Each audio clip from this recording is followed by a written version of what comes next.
What's going on, everybody, and welcome to WrestleMania 6 review. This is the 6th installment of my 39 WrestleManias in 39 days that we are uploading in celebration of the 40th anniversary of WrestleMania coming up this year. But I will be attending live. What I've done is I've gone through and I've watched all the WrestleManias, or at least I'm in the process of watching all the WrestleManias, and I'm giving my honest review of them.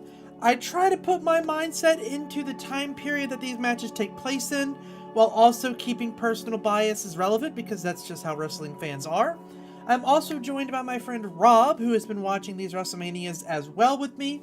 He has given me his ratings as well, and of course, we're going to have a match review in here, where me and him are going to take a look at a match that either we both agree on, or that we both disagree on, and discuss the match as a whole, and actually watch the match here with you guys. So, that is what we're going to do here today. Today, as I said, we're going to be on WrestleMania 6. We're rating it from 0 to 10. Initially, I did these with letters. That's why Rob's are in letters. We just went ahead and kept them that way. If you want a more in-depth explanation, you can go check out the first two, which you should probably check them all out anyway, because why not? Unless WrestleMania 6 is your favorite, which I have a lot of questions for you if WrestleMania 6 is your favorite, because wow, was this one disappointing, as all of these pre-WrestleMania 10s honestly kind of are. They get a little bit better after that, but these first few, woof, they're rough. Anyway, we're going to start this match off with the Koko B. Ware versus Rick Martel match. It was the opening match. Rick Martel wins this match via submission. I thought it was pretty interesting with the submission finish, but I'm still a little bit confused with how these matches are done. So obviously in modern wrestling, you tap out and that's it, you're done, right? That's not how it was back in the 90s. This WrestleMania took place April 1st, 1990, so we're finally in the 90s here. I think I said when I did WrestleMania 5 that was 90, but that was 89. That was my fault, I apologize. But this is just...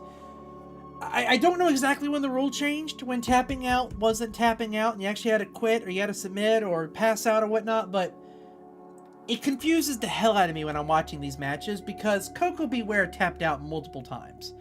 But he still lost, but it was like the referee decided when he lost. And I don't know, I didn't like it, mostly because I'm used to how it is now.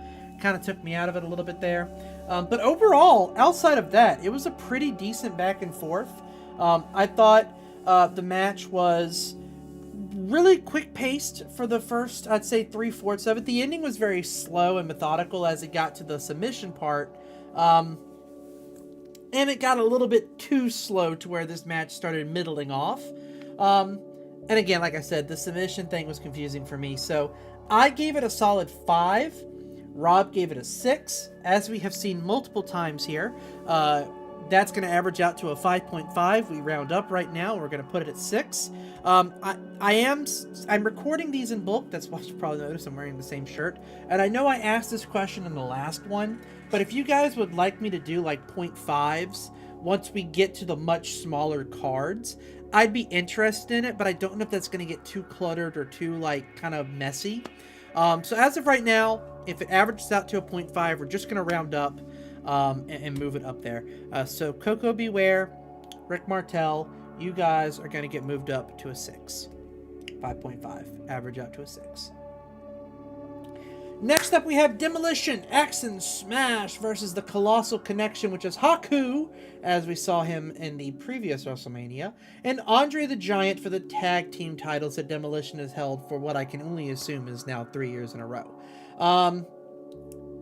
This was a much more slower and honestly disengaging first half. Andre is never the legal man. Haku has to carry the entire weight. Andre gets involved a little bit to like mix it up and give Haku a breather, but he's never the legal man. And he can barely move. Like, the man can't wrestle anymore. Like, it's very clear that Vince McMahon was trying to run this man as absolutely far as he could. And it was definitely to this match's, not to this match's benefit. It was very hard to see him labor around. Even after the match, he looked like he was in pain when he hit Bobby Heenan, and betrayed the Heenan family.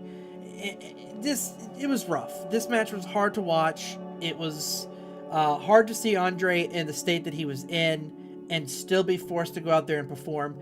Demolition looked okay. Haku, I felt, took a step back in this match compared to his first match. Yeah, I feel like this match was closer to a 4 than a 5. It's still a C. It's a C- for me.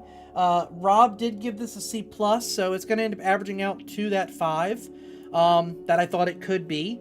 Which, again, I'm totally fine with this. The match was a C. Whether it's a 4, 5, or 6, that's where this match belongs. Demolition carries. Haku does well. Andre is there.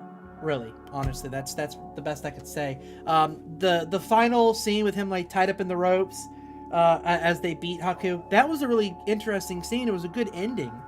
It really sucked to see Andre in the state that he was in.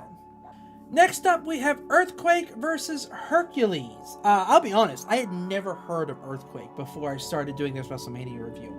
I did not realize this guy was a legend in most people's eyes. For a big man, he could fucking move.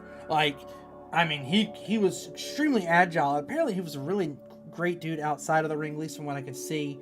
I understand he unfortunately passed, but I think Netflix is doing something for him, or is he on the dark side of the ring? I think I don't know which one it was. It was either Netflix or WWE.com was doing a special for him.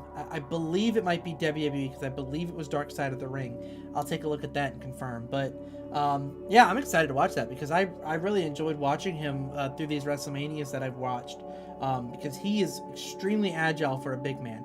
I'm not crazy about his finisher because it doesn't look impactful at all. It looks very fake, but I mean, it's wrestling, so, you know. What are you going to do? Right? But overall, athleticness, he's great. Unfortunately, he's against Hercules in this match, who's not great. Hercules is definitely taking a step back here. It was honestly a very boring match. Hercules was dominant. It was damn near a squash match for most of it. I believe at the time, Earthquake was undefeated in WWE based on the commentators during this match, and obviously he stays that way. He beats Hercules here. But the match overall, it was just kind of there. Nothing special. I gave this a 3, just shy of a C. Rob agreed, gave it a D as well. Not Earthquake's best match, but honestly, you know, we'll sit here and we'll keep it at a 3. Next match we have, oh Lord, Brutus Beefcake, wow, can't read, versus Mr. Perfect. Mr. Perfect, of course, is flanked by the genius himself. Brutus ends up winning this match. Supreme overselling by Mr. Perfect, which wouldn't be bad. I like oversellers. Unfortunately, he's going up against Brutus, who is incapable of making a move look even remotely decent. Yeah, that was unfortunate with that match there. Another Brutus main event, or not main event, but Mania match. He damn sure will never be in the main event. I don't think he ever is. Very odd finish, slingshot and a turnbuckle. Mr. Perfect bounced off the turnbuckle post, and that's it. That's the end of the match. That's a really shitty ending, honestly. I gave it a 5. Mr. Perfect is really great. He sells over the top again, but as you can tell, Rob thought about the same page here. Gave it a C+. That's going to put it at a 6. It'll average out to that 5.5, which again we're rounding up, so it'll go in the 6 category. That is where it'll go. It fits there. I'm throwing things. I'm so mad that I'm having to review another Brutus Beefcake match. I'm throwing things now. I'll just be grateful when I don't have to watch a Brutus Beefcake match again. Next up, we have... Okay. So, this match is not on Rob's list. And that is because when I look at this, I use Cage Match. So I actually use Cage Match to follow what the matches were. This match was on Cage Match, but I didn't see it, and I was very confused as to why I did not see this match. And then I checked the rating on Cage Match and realized that it was not even rated on... It was so bad that Cage Match would not allow you to rate it. So, I did some research, and I was like, why is the Roddy Rowdy Piper versus Bad News Brown match not... Why is it not here? Why was it cut out of this WrestleMania? It's because Roddy Rowdy Piper did blackface. So they cut the match. Because of fucking course they did. And they should. I'm making this a 0. It shouldn't exist. I was even tempted not to talk about it, but technically it does take place on this WrestleMania, and it should impact how this WrestleMania is viewed overall. Obviously, if you go to watch it on Peacock or any other streaming service that has WrestleMania on it, you will not see this match. They have removed it. But it still existed, it's still getting reviewed on here, and it's getting the 0 it fucking deserves. Who the fuck thought this idea was good? Absolutely not. It gets in the 0 bin where it belongs, and it just absolutely I can't believe it exists. It doesn't, really. They try to remove it, so it barely exists. Next up we have the Hart Foundation versus the Bolsheviks. That match sucked because of the whole premise behind it. This match sucked because Bret Hart decided to ambush the Bolsheviks from behind, Zhukov and Volkov. Bret Hart, Neidhart, they won in 19 seconds. It was a 19-second squash match. They beat the shit out of them. They hit their move. They pinned them. 1, 2, 3. Match is over. Absolute trash. Rob agrees. Gave it an F. I'm giving it an F. Obviously, I'm not giving it a 0 because we have already eclipsed the 0 mark. We can't go that low. But it's going to get a 1 because I think that's where it belongs. Next up, we have Barbarian versus Tito Santana. Again, I'm a huge Tito Santana fan. He always looks great. Barbarian is decent. This match is ruined, in my opinion, by the crowd. The crowd is so quiet that they do not give a shit about this match. And not only that, but the crowd... Yeah, the crowd made this boring. This is proof that a bad crowd can affect a match. I've always said this with modern wrestling. If you have a bad crowd, good matches turn middling, and middling matches turn bad, and bad matches become memes on Twitter. Perfect example of this for modern wrestling would be Kairi Sane's return in Saudi Arabia. It was in Saudi Arabia. They don't care about women's wrestling there. They don't know who she is. There was 0 reaction to Kairi Sane coming back. You do that in a better crowd, it's a better pop. The moment means more. Her elbowing Bianca Belair means more. All in all, it would have been a much better situation. Crowds can affect the matches. This match was hurt by the crowd. I thought this match very easily could have been a 7 because of the way these two were with each other. The crowd made me lose interest. I gave this match a 6. Rob gave it a 5. This is one of the few times where I actually rated a match higher than Rob did. But yeah, overall, it's going to get bumped up to a 6. That's where it's going to sit because it's going to have that 5.5 average. So there you go. There's your 6. Next up, we have Dusty Rhodes and Sapphire versus Macho Man and Queen Sherry. This is going to be our match review. And the reason is, I did not like this match at all. I thought this match was rather boring, which is unfortunate for a Macho Man match. Rob, as you can tell over there, gave this match a fucking A-. Now, I know why he did it, but I'd like to ask the man himself, and that's what we're going to do. What's up, friends? It's the match review for WrestleMania 6. My name is Eric. And I'm Dusty. I'm sick of him. It's been 6 match reviews and I'm already sick of him. This is Rob. We're here to review another match that we don't agree on. Dusty Rhodes and Sapphire versus Macho Man Randy Savage and Queen Sherry. Which, by the way, I don't know if you guys have seen the DLC announcements for the WWE 2K game coming out. Queen Sherry is in one of the packs. And the Twitter has been, I refuse to call it X, Twitter has been aflame by kids not knowing who Queen Sherry is. And someone tweeted, and it's gone viral, whose grandma is this?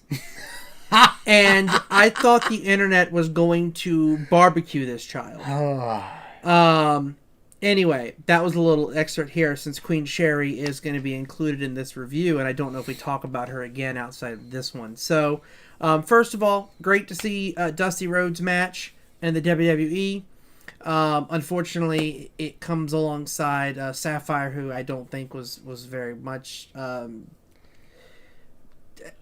my knowledge, and correct me, I tried to do research on this.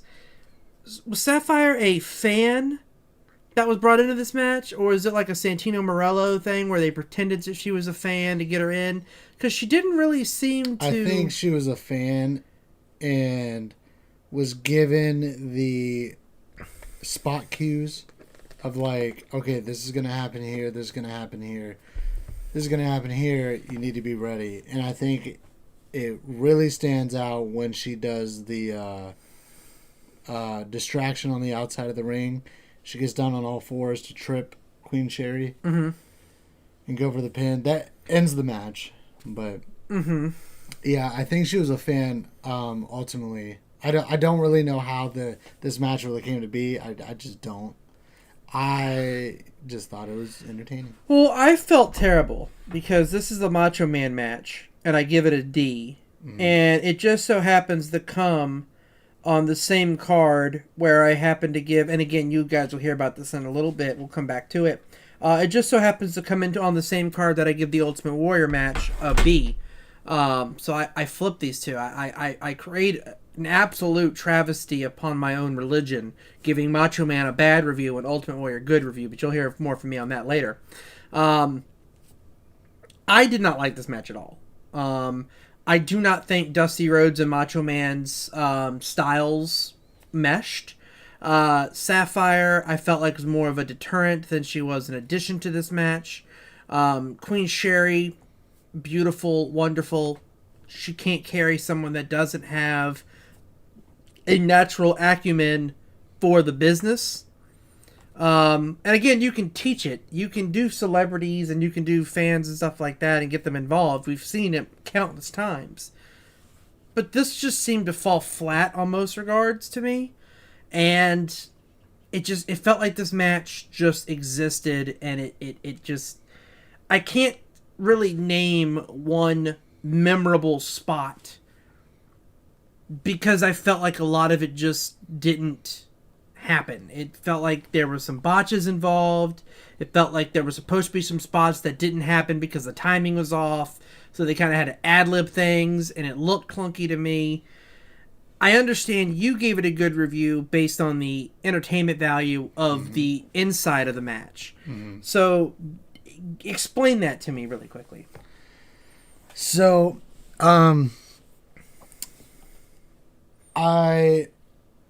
before the match started, so I was watching this WrestleMania, and then this match came up, and then I was thinking about like Cody's story and all that, and then I went to this like deep dive of this match of Sapphire, and that's how I found out like she was a fan that I guess was like involved in the match, whatever. She gets her payday. I thought it was really cute and nice that they had matching outfits. I mean, it's not hard to have yellow polka dots with a black outline. It's really not. Dusty made it work. From the jump, she's, doing her little wiggles like Dusty does. That's very, like, cool to see. It's very nice. Now, when you go to the Macho Man versus Dusty chemistry, I do think they had some chemistry in this match. Obviously, it's not going to pan entirely well. I see your reaction. But give you a bionic elbow because of it. Okay. So. Unlike most of his opponents, I won't stand there and let you do it, but continue. But I do think that it was a good back and forth of getting the females involved, because as you and I know, from the Attitude Era to now, women didn't really get all that much time in general to wrestle, and even when they were in mixed tag matches, they didn't get that much time. As with this one, I felt like it really focused on Sapphire and Queen Sherry. Okay. I can see that point. And that's why I was like, wow, that was really nice. And, Dusty was all about fair game. And I was like, wow, that's awesome on Dusty. The one spot I do remember was when Queen Sherry was on his back and he was giving her the piggyback. Mm-hmm. And then Sapphire was like supposed to go off the rope or something. It was in the corner. And it was a blundered move nonetheless. Mm-hmm. Sapphire, she could have used some sort of training, even if it was just simple as taking more bumps to look more clean. But I just thought the match overall was fun. The crowd was really into it. And then Sapphire's the one that got the pin on Queen Sherry at the end of the day. And I was like, I remember going into it thinking, I don't want Dusty to pin Randy. I want Sapphire to pin Sherry. And you got what you wanted out of the match. Yeah. I definitely do see the point about the women's wrestling, because again, it wasn't taken seriously back then. It wasn't treated fairly at the time. So, I mean, even in the WrestleManias I'm on, which is like 16 and 17, women's wrestling still wasn't taken very seriously. So, I definitely understand that point of view. Mm-hmm. So, from a historical aspect, I can concede that point. But I looked at this from a story aspect, a match aspect, a psychology aspect, both story inside and outside the match. And I just felt like this match was lacking in a lot of those regards. Maybe if I had done more research on it to see exactly what the storyline was coming in, maybe this would have had more impact. There's a lot of matches that are like that, where it's just like, this match didn't click. Oh, that's because I didn't know why this match was happening in the first place. And that's why I do try to do some, even if it's just a Wikipedia search on the backgrounds of the matches, I try to look through that just so I can have an idea why these matches were happening. I do, like I've said before, I check Cage Match after I finish watching and rating myself to see, let me see what other people thought about this. And in reading some of those comments, I get some story elements to it. I couldn't find anything for this match. And it seemed like a lot of my complaints were kind of mirrored. There was a lot. Ironically, when I was looking at the Cage Match comments, I saw a lot of yours, and I saw a lot of mine. This is a very split match in that regard. What was the overall rating? I think it was like a 3.1. Okay. More bad than good, but there were a few of them on there that mirrored your opinions, that this was fun for Sherry and good for the time period. Most people that are watching this are like both of us, and watching this years after this match has ever happened. We don't have the story aspects behind it. But yeah, that's where I feel. You just made me think of something. So,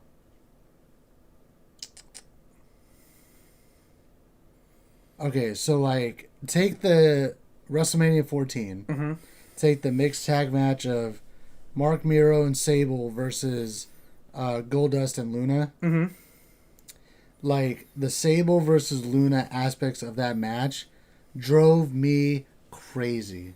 Mm-hmm. Because I felt like it was more of Luna running away and Sable just kind of chasing her the whole time. Mm-hmm. And then, obviously, you could tell Sable was the more polished female in that match alone. And I remember thinking of this match, and I was like, Sapphire, even as a fan, got more involved, I feel like, than Luna. I can agree with that. Again, Sapphire had fun, happy for, but I think the match could have been better. Any closing thoughts from you?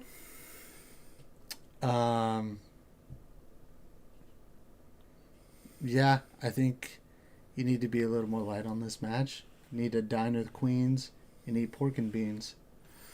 American dream. Back to me. Whoa! Please, for the love of God, back to me. I wish they do that for WrestleMania 40. Okay, we're done here. Thank you so much, Rob, for joining for that match review. Again, I gave this match a 3. Rob gave it an A-fucking-, so that's going to be a 9. That means this match is going to pole vault up to a 6. As you this is easily the biggest difference in matches that me and Rob have had, which is why I wanted to do the match review on that match. Because again, like I said, it's the biggest difference we've had. So yeah, 6, it's gonna go up there. Obviously, it's not going to be rated as highly as Rob wanted it to, but it's going to be rated much higher than I wanted it to. Next up, we have the Orient Express, which is Sato and Tanaka versus the Rockers and Marty Jannetty and Shawn Michaels. I'll be honest, this is another match that me and Rob are not going to agree on here. Rob gave this a B. I thought this was an okay match with a horrendously bad ending. Fuji, in my opinion, did far more damage than the Orient Express did in terms of the match formula. I thought this match was very slow, very honestly kind of boring at parts. It was a really disinteresting match and ruined by a really bad ending. I gave it a D. I gave it a 3. Rob gave it a B. I'm going to assume he's probably going towards the 7 mark because he would have given it a minus or a plus if it was an 8. So that's another one that's going to get kind of bumped up a little bit more than I think it should be. Getting bumped up to a 5. 7 plus 3 is 10. So, divided by 2 is 5. So that's where it's going, in case you guys can't do math. Yeah. Next up we have Jim Duggan versus Dino Bravo with Earthquake and Jimmy Hart on Dino Bravo's side. Listen, this is another one that I thought was a very slow and rather boring, crowd dampering match. The crowd was really fucking terrible for this WrestleMania. The crowd was dead. The match was slow, which is a common denominator when you look at a lot of Jim Duggan matches. But the crowd was popping for him. They were going down, and then they'd pop up for him, and then they would die down again. It's like, I need consistency, man. The crowd was just absolutely up and down in this match. A lot of strikes, slow grapples, a couple chokes thrown in there. Also, 6 atomic drops. I'm so sick of atomic drops. The only person that does that move and make it look good is Stone Cold when he hits it on The Rock. And that's because The Rock oversells everything. Otherwise, the atomic drop it doesn't look good to me. I don't know. That's like my biggest pet peeve move. Some people hate super kicks. I hate atomic drops. They don't work. You don't see them as often in modern wrestling. And when you do see them, they look impactful because of how they sell them and how they hit them. They don't sell them well in the 80s and 90s, so I hate them. But there was like 6 of them in a row in this match. And it just cemented my distaste for that move in general. Another match on this card that I think could have been better, given the parties involved. Like, I thought Dino Bravo has put on some decent performances up to this point. The post-match drama wasn't even very good in this match. I gave it a D. Rob gave it a C-. So Rob gave it a 4. I gave it a 3. I'm fine with this going up to a 4. Maybe I was a little bit too harsh on it, giving it a 3. So I'm fine moving it up to a 4. And in terms of the overall card quality here, as you can tell, not great. Next up, we have Ted DiBiase versus Jake Roberts, with Ted DiBiase winning on a count out. Listen, I don't know how much else you need to see to know that this match was boring, other than the fact that the crowd decided to not just not make noise. They did the fucking wave. Alright? That's what you do in sporting events when the match is over and everything's done and you're tired of just standing there watching your team get your ass kicked, so you all do the wave. That's what you do. That was this match. Which is unfortunate because it's like, I like Jake Roberts. I like his character. His Mania matches have not been good. At all. And then Ted DiBiase is falling apart. Like, Ted DiBiase used to be one I could rely on to put on a decent match, and here lately, not been the case except for his match against Macho Man. It's been kind of down. But again, he's a heel. He does heel shit.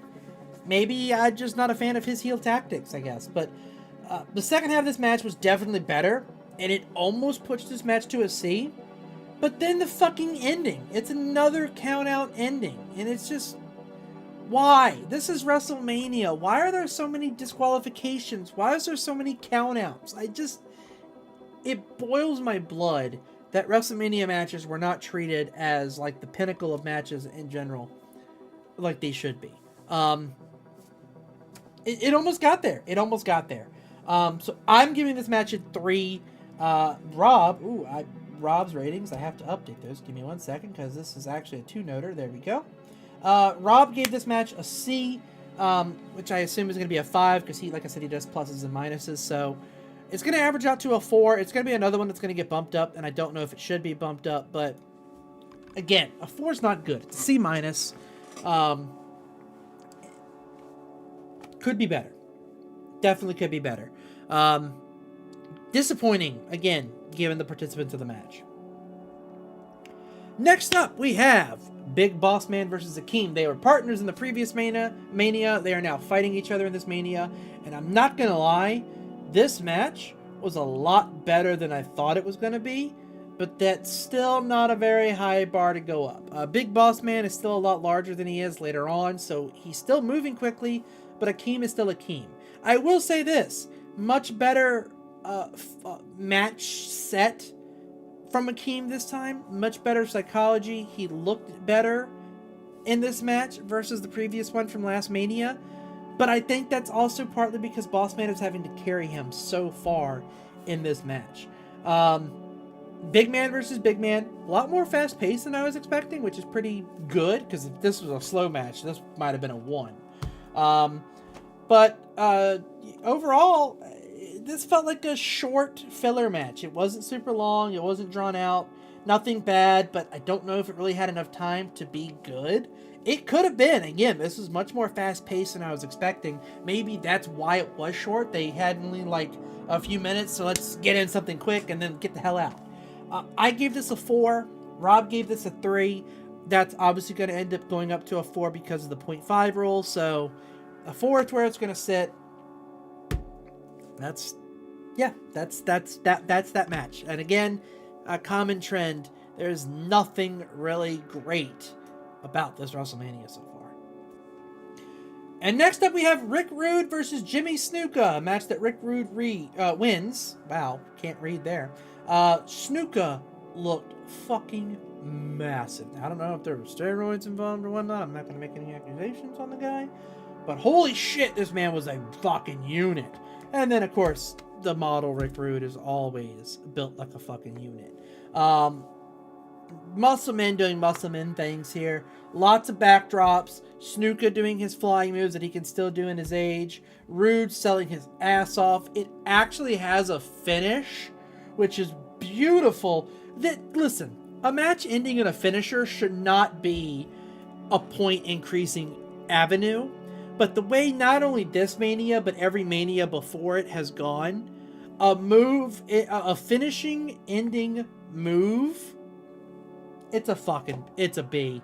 I actually enjoyed this match. I left this match going, finally, a good match. Rob gave it a C minus.